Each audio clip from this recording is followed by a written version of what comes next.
Vamos a dar inicio a la segunda jornada del seminario, Leer Iberoamérica Lee, y en nombre del Laboratorio Emilia, de José Castillo Consultoría y de la Feria del Libro de Madrid, os damos a todos la bienvenida en este segundo día del seminario Leer Iberoamérica Lee, las otras caras de la lectura.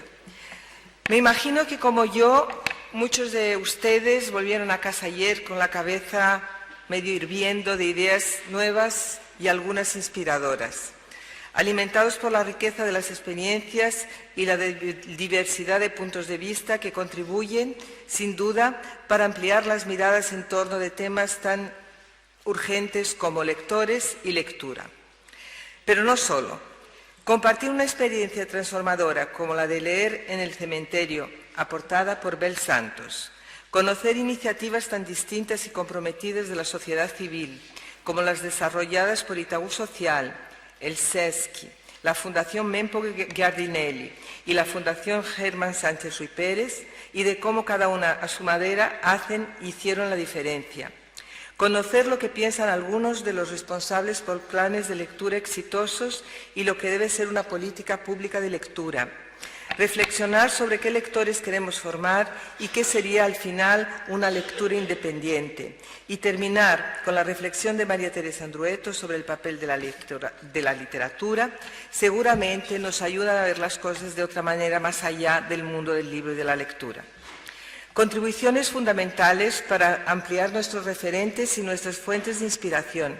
Y muy importante, estrechar los lazos de las redes de la lectura, que la lectura teje, hilvanando las relaciones, los intercambios y las escuchas que le son propias. Uno de los propósitos centrales de este seminario internacional. Movidos por estos objetivos, tratamos de ampliar el público del seminario, realizando también algunas charlas y talleres en otros espacios y con otros públicos.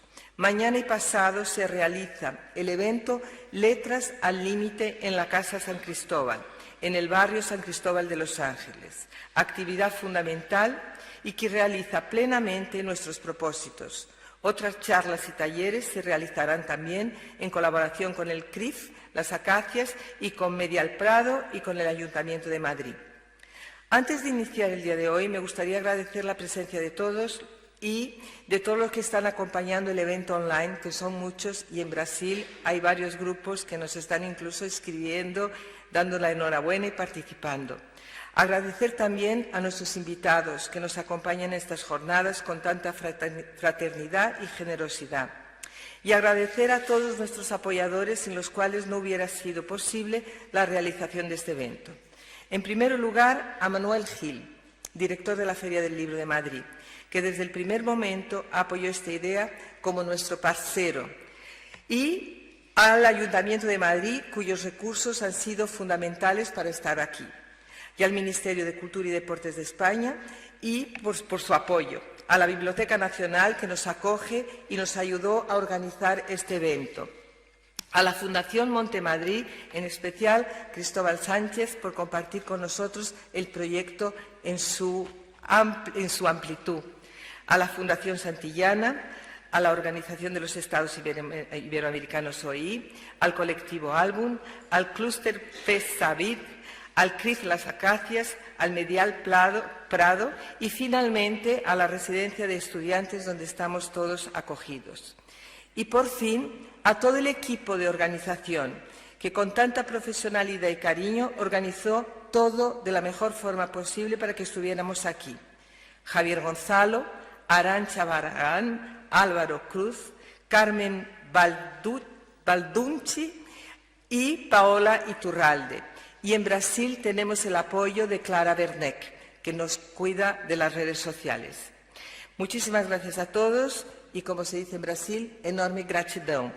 Y para empezar el día de hoy, me quedo yo aquí porque voy a presentar a María Emilia López. Muchas gracias.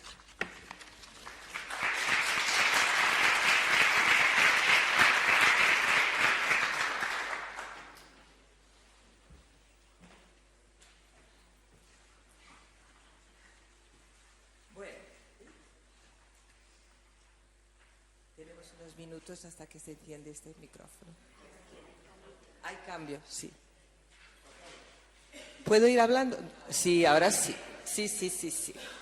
Bueno, tengo el enorme privilegio de presentar a María Emilia López, una de las más importantes especialistas en educación infantil y lectura en la primera infancia en América Latina.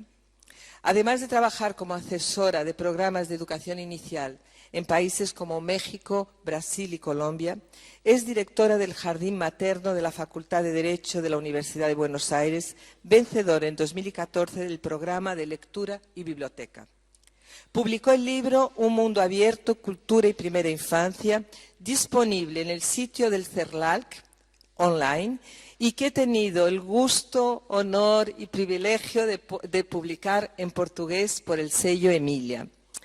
Entre las muchas cosas que llaman la atención en la reflexión de María Emilia, tal vez una de las más interesantes desde mi punto de vista sea la manera como integra y articula una práctica de observación cotidiana con referentes teóricos y culturales muy diversos, donde la poesía acaba ocupando siempre un lugar preferente. Nada mejor que escucharla y te paso la palabra, María Emilia.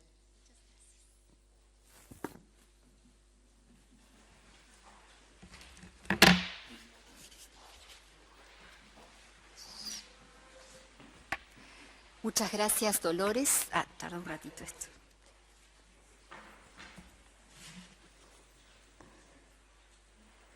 Ahora sí. Muchas gracias, Dolores, por la presentación. Buenos días a todos y a todas. Muchas gracias por estar aquí para compartir estas reflexiones.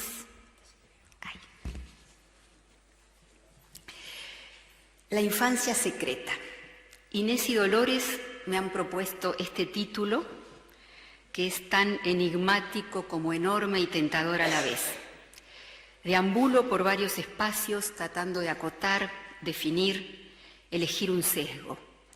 Y llego a la conclusión de que no podré separar lo secreto de lo errático. Y ahí voy. Comienzo por pensar lo que queda en secreto, porque ocurre cuando aún no podemos organizar en palabras un sentimiento, una visión, un descubrimiento. Paradojalmente, la increíble y acelerada inteligencia de los bebés que reconstruyen el mundo cuando apenas comienzan a internarse en el lenguaje. Ese es tal vez el mayor secreto de la infancia. La intensidad, lo apasionado de los sentimientos, de los miedos, la adquisición de conocimientos, el esfuerzo de comunicación son inconmensurables, pero la organización de todo eso no siempre llega a convertirse en palabras, en representaciones. Por eso permanece en secreto en nosotros mismos. Todos tenemos un secreto para nosotros mismos, un secreto de infancia. Me fascina la idea de que cada uno de nosotros tenga un secreto propio que desconoce. El misterio de mí misma para mí misma. Saber llevar nuestra porción de noche, como diría Emily Dickinson. Pero hay otras derivas que sí son capturables como condición de los niños. Quisiera referirme a la disponibilidad como un secreto de la infancia. François Jullien habla de la disponibilidad como gesto de apertura, distinto de una posición. En China, dice Jullien, la disponibilidad está en el principio mismo del comportamiento sabio. Es anterior a todas las virtudes. Esa disponibilidad implica captar sin suponer, es decir, entender con todos los sentidos. Se trata de la relevancia de lo alusivo del latín, que significa ir a jugar alrededor, cerca, por aproximación, referencia abierta. Esta es una gran habilidad de la infancia, captar sin suponer, conservar la intemperie del sentido largo tiempo, y cuando organizan, esa construcción no responde a la moral, ni al idioma materno, ni a la ideología. Esa construcción ocurre jugando alrededor de las cosas y entre sus significados. ¿Y no es ese acaso el procedimiento de la literatura, del arte en general? Avanzar al sesgo, tomar caminos oblicuos, inquietar las palabras, volver a ser brillante y audible la parte de silencio que todo discurso lleva consigo al enunciarse. El sesgo dice cómo desmantelar los sentidos cristalizados. El sesgo desbarata el punto de vista, que siempre es una posición. La literatura propone sesgos, como los que asumen los niños en el juego. La literatura captura lo indecible, reorganiza el mundo. Los niños captan, como nunca más lo haremos, lo que hay entre las palabras y las cosas. Ese es otro secreto de la infancia. Lo que Foucault teorizó acerca de las palabras y las cosas, de ese espacio intermedio en el que ocurre el significado con sus bordes imprecisos, es parte de la capacidad infantil de estar en el mundo. Quisiera pensar entonces en una apología de las cosas sin nombre, como secreto de la infancia. Un lugar abierto, liberado, un lugar de invención y acoples novedosos, de recombinación, un lugar de creación que valore la intuición, esa capacidad de percibir las cosas como conjuntos complejos. Reiteración y digresión son dos acciones propias de la infancia. Sin conducción adulta, los niños pivotean entre ellas sin angustias ni apuros. Precisamente, reiteración y digresión son dos formas de dilatar el tiempo. Los niños iteran y dilatan por diversas razones. Comprender mejor algo que se muestra oscuro, vivir y revivir el placer de una situación, hacerla rendir en esos pasajes de búsqueda intelectual o emocional que no siempre son visibles a los ojos adultos. Operaciones básicas de la infancia produciendo tiempo, algo tan complejo de lograr en el mundo contemporáneo. La digresión no es distracción, es pensamiento que fuga, no implica necesariamente desconcentración. Jugar con el lenguaje, volvernos dúctiles. La imaginación como repertorio de lo potencial, de lo hipotético, de lo que no es, no ha sido ni tal vez será, pero hubiera podido ser, como dice Calvino, un mundo o un golfo nunca saturable de formas y de imágenes. Pero ¿qué hace la escuela, el mundo, nosotros, con esa disponibilidad infantil? ¿Hasta dónde soportamos la autonomía de esas mentes errantes que hacen de su sensibilidad un campo de trabajo propio? ¿Cómo vencer la anquilosada obsesión de controlar los resultados, las asociaciones y hasta las emociones? En ese lúcido ensayo llamado El maestro ignorante, Rancière reflexiona sobre lo siguiente, refiriéndose a la escolaridad. He aquí que ese niño que aprendió a hablar por medio de su propia inteligencia y con maestros que no le explicaban la lengua, comienza su instrucción propiamente dicha. Y a partir de ese momento, todo sucede como si ya no pudiera aprender con la ayuda de la misma inteligencia que le sirvió hasta entonces, como si la relación autónoma del aprendizaje con la verificación le resultara ajena de allí en más. Entre uno y otro se ha instalado una opacidad. Fin de la cita. Se abre aquí una pregunta enorme para las prácticas contemporáneas de lectura, de juego, de vida infantil. Si la literatura se somete a un sentido moral, produce una opacidad sobre los registros de los niños. Si la experiencia de la lectura pierde la relación con la disponibilidad, ya no hay fugas, no hay cosas sin nombre con las que hacer el ejercicio subjetivo, humano, estético y primordial del pensamiento. La literatura es un lugar de purga de todas las censuras humanas, que no son más que nuestras limitaciones, nuestro terror a la inconsistencia, al vacío, nuestras ansias de dominación, dominar para sentir poder y creer que hay algo que aún podemos controlar. Tal vez los adultos deberíamos protegernos de nuestra propia censura para escuchar a los niños, para ser capaces de leer entre líneas la inagotable irreverencia de la literatura que compartimos, que les ofrecemos, que habilitamos. Leer con un niño, sostener una conversación literaria, desvela y hace crecer lo que de otro modo quedaría en secreto. La fortuna de tener un interlocutor literario no es algo de lo que todos los niños gocen. Un interlocutor es alguien que también ensaya una disponibilidad, alguien que pendula, que soporta el peso de las cosas sin nombre y puede caminar al sesgo, en forma oblicua, entre puntos suspensivos. 3 poemas de María José Ferrada. Carmen. En el patio de su casa hay un manzano. Lo mira y anota en un cuaderno. Otoño, hojas. Invierno, ramas. Primavera, hojas y brotes. Verano, frutos. Y al final, así, entre paréntesis. El manzano es un reloj que crece sobre la tierra. En lugar de dar las horas, da estaciones. Hoy es otoño.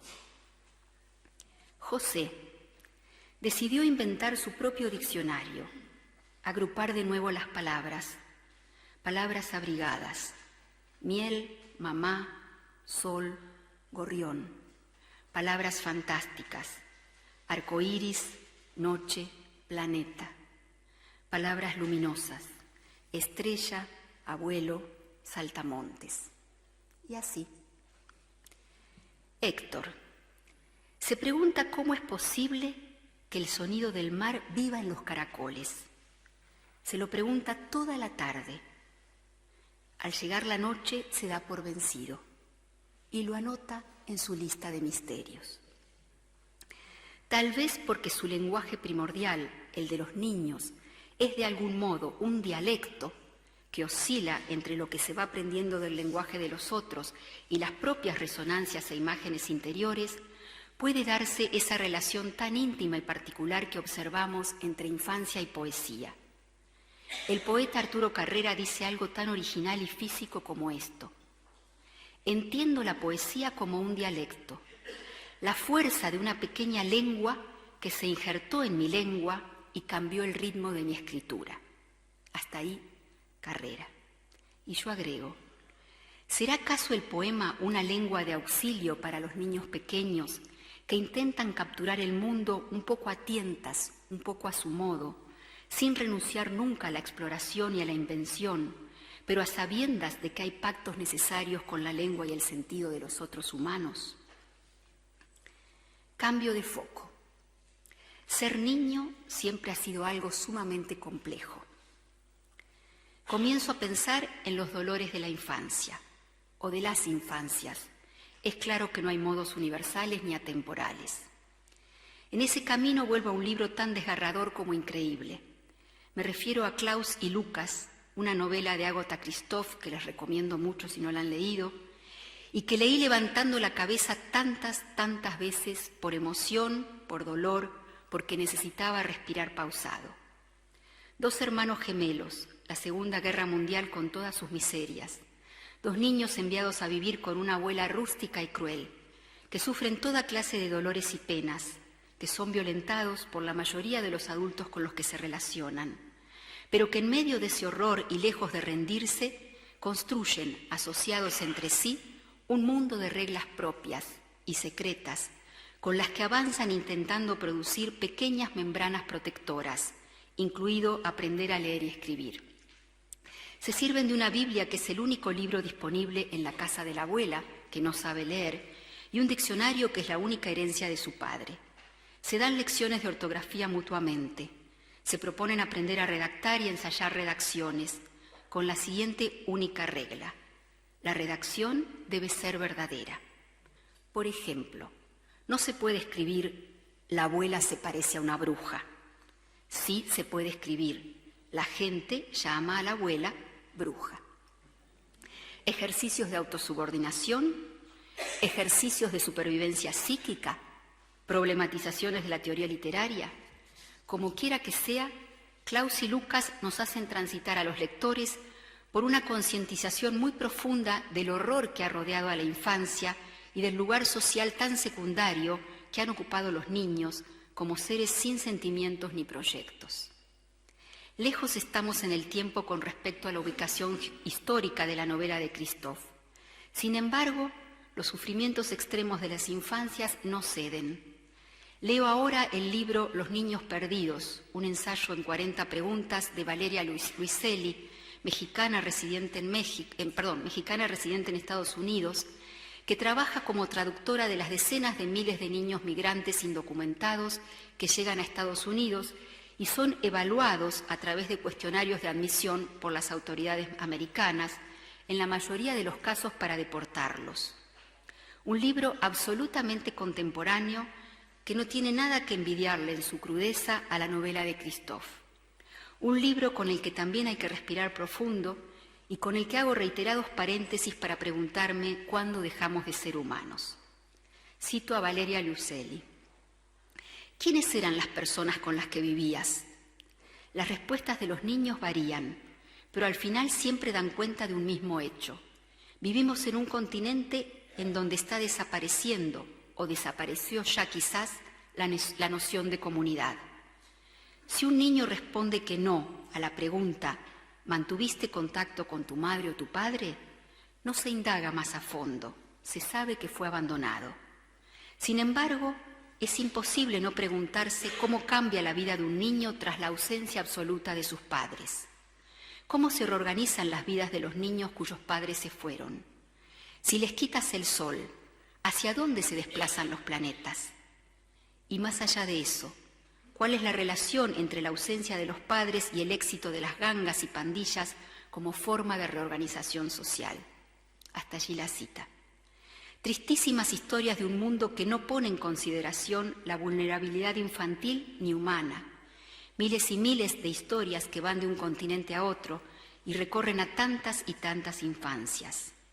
Dolores que permanecen en secreto porque en la mayoría de los casos no hay interlocutores, porque aún en aquellas situaciones donde hay grandes equipos humanos comprometidos en la protección, no se da abasto. Dolores secretos de infancia que con la historia cambian de vestido, pero no ceden. Un poema de Nika Turvina, una poeta rusa. Muñeca. Soy como una muñeca rota. Se olvidaron de poner un corazón en mi pecho y me dejaron, inservible, en una esquina sombría. Yo, una muñeca rota, una mañana escuché lo que me susurraba el sueño. Dormí, querida, dormí, mucho, mucho tiempo. Los años pasarán y cuando despiertes, las personas de nuevo querrán tenerte entre sus brazos, arrullarte o simplemente jugar, y tu corazón comenzará a latir. Solo es terrible la espera. Migración y metáfora. Luego de atravesar una serie de contenidos ligados a la relación entre el cuidado amoroso, el desarrollo psíquico, el lenguaje y la literatura, Irma Pérez Campos, socióloga mexicana y participante de un curso que se llama Mi Primera Biblioteca, donde estuve dando algunas clases sobre el lenguaje y la necesidad de narrarles la vida a los niños pequeños, cuenta en un foro que hace unos meses estuvo trabajando en una comunidad guatemalteca desplazada, donde había muchas mamás con niños y niñas pequeños. Fueron desplazados por militares y salieron en medio de la noche de su aldea, caminando y cargando sus pocas pertenencias, para ubicarse en una especie de campamento en una zona cercana a la frontera con México. Durante el tiempo que Irma estuvo allí, algunas de las mujeres le contaron que ya no tenían leche para amamantar, o que sus pequeños despertaban llorando sin parar, que no querían comer, o que estaban dejando de hacer cosas que ya habían aprendido. Había mucha angustia y tristeza en todos los adultos, y los bebés se hacían eco de ello. Pero las mamás pensaban que eso no era posible, porque si son tan pequeños no se dan cuenta de nada. Pero Irma sabía que había relación entre esas conductas y la situación de desamparo. Por eso intentó ayudarles a encontrar formas de darles seguridad, aún con la angustia que sentían. Les propuso formar un grupo. Se reunían bajo un árbol y en unos troncos se sentaban a compartir preocupaciones y sentimientos. Llevó unos muñecos de trapo y algunos cuentos también. Les pidió que utilizando los muñecos les contaran a sus bebés historias de sus familias, de su pueblo, de cómo los esperaban.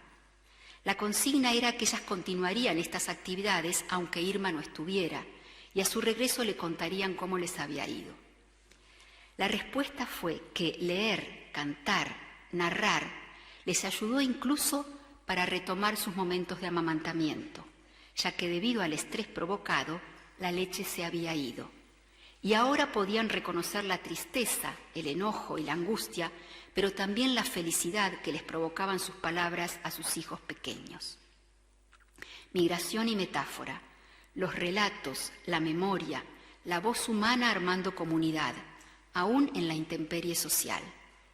Los dispositivos que crea Irma restablecen la condición de infancia como lugar de ensoñación, imaginación y envoltura amorosa. El dolor repetido de las infancias desestabiliza, y no se trata solo de dolores de guerras o migraciones. Trabajar hoy con niños es desestabilizante por variados motivos. También en las grandes ciudades y en contextos más amables económicamente se sufren exigencias, demandas, soledades, tecnocrisis, desvínculos difíciles de asumir cuando se es niño o joven. No obstante, la infancia insiste con su indomesticable curiosidad y energía. Encuentro a John Berger que dice: lo que resulta ahistórico es la necesidad de la esperanza, y la esperanza es inseparable de la energía del amor, de aquello que retiene. El historiador Ignacio Leukovics, quien ha estudiado las mutaciones subjetivas y políticas en lo que llama la era de la fluidez en su libro Pensar sin Estado, se pregunta de qué marginales hablamos si ya no hay márgenes. No hay márgenes, hay exclusión. Todos estamos por fuera de cualquier borde de contención. El mundo se ha vuelto expulsivo en sí mismo. No todos los biológicamente homo sapiens son socialmente hombres, dice Leukovics. Las consecuencias del capitalismo y la globalización no son lo que se dice un paraíso, y la infancia no está por fuera de sus tentáculos.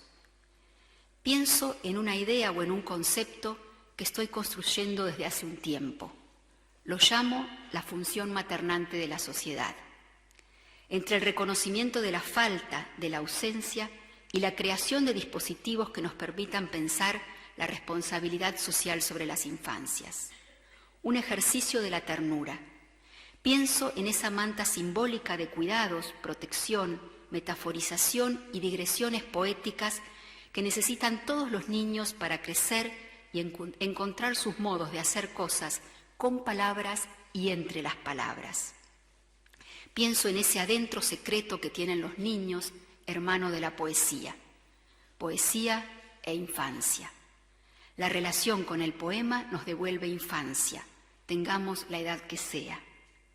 Quiero pensar lo infantil no como una circunstancia temporal, sino como una condición de disponibilidad hacia la vida. Quiero pensar las infancias en todas sus dimensiones, celebrar esas fugas que a pesar de los dolores e injusticias nos devuelven la potencia de lo errático y espontáneo de los niños.